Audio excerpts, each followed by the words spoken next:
तो है गाइस, आज हम इस वीडियो में बात करने वाले हैं न्यूनेटल निमोनिया। आज न्यूनेटल निमोनिया में क्या क्या पड़ता है, उसका कॉजेटिव एजेंट क्या है, कॉज क्या है, रिस्क फैक्टर क्या है, सिम्टम क्या है और डायग्नोसिस क्या है, ट्रीटमेंट क्या है। पूरा होल सिलेबस आज हम इसमें पढ़ेंगे। तो गाइस स्टार्ट करते हैं वीडियो को। अभी हम डिस्कस करेंगे introduction of neonatal pneumonia.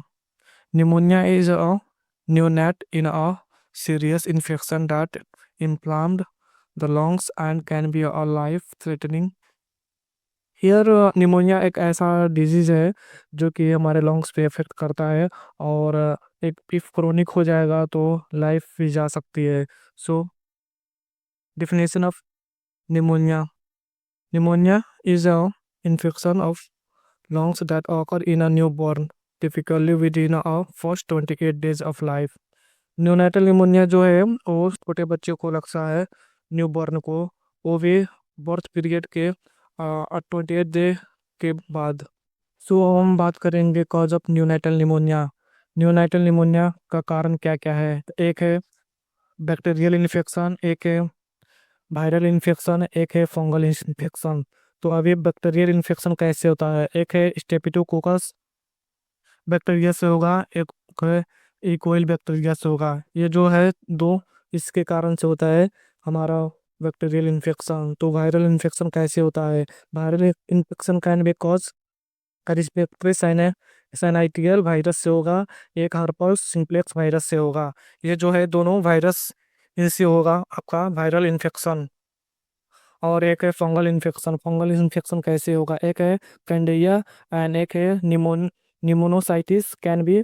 Pneumonia is inflamed compressive neonatal, इसके जो कारण है ये होता है। तो अब हम बात करेंगे risk factor of neonatal pneumonia. तो first one premature birth, second low birth weight, third one respiratory distress syndrome, और fourth one congenital heart disease, और फिफ्थ वन इम्यूनो डिफिशियंसी। तो ये जो पांचों टाइप है वो हमारा रिस्क फैक्टर है। प्रीमेच्योर बर्थ जो है वो बच्चा फुली डेवलप नहीं होगा इफ निमोनिया होगा तो। और लो बर्थ वेट जो है वो जो बेबी है उसका वेट जो है 2.5 ग्राम हुआ। और रिस्पिरेटरी डिस्ट्रेस सिंड्रोम है तो रिस्पिरेटरी रिलेटेड कुछ भी प्रॉब्लम हो सकता है। और कॉन्जेनाइटल हार्ट डिजीज हो सकता है, जैसे कि कुछ हार्ट में से कुछ पार्ट मिसिंग रहेगा।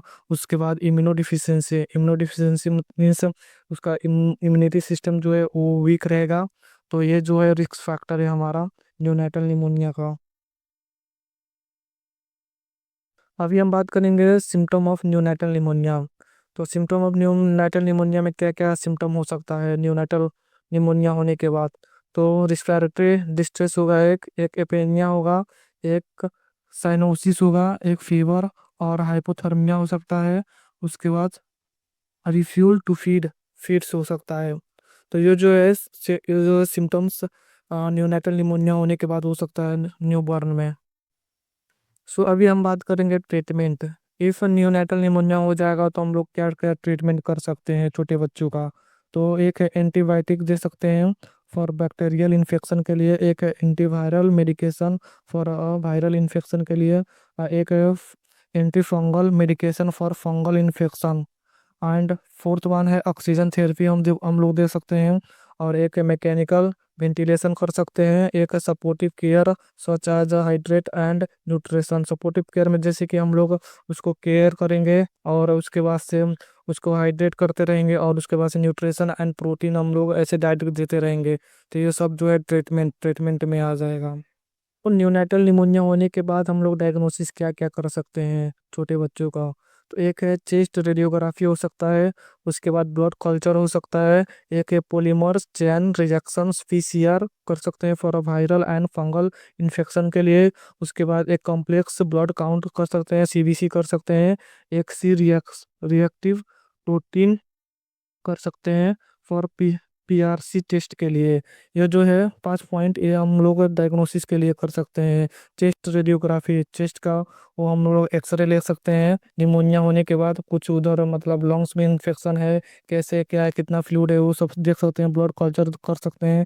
उसके बाद पॉलीमर्स चैन रिएक्शन कर सकते हैं और वायरल फंगल इन्फेक्शन के लिए। उसके बाद कॉम्प्लेक्स ब्लड काउंट कर सकते हैं। कंप्लीट ब्लड काउंट में क्या होगा, ब्लड काउंट जो है उसका मतलब कुछ ऊपर नीचे नहीं है, वो भी हम देख सकते हैं कंप्लीट ब्लड काउंट में।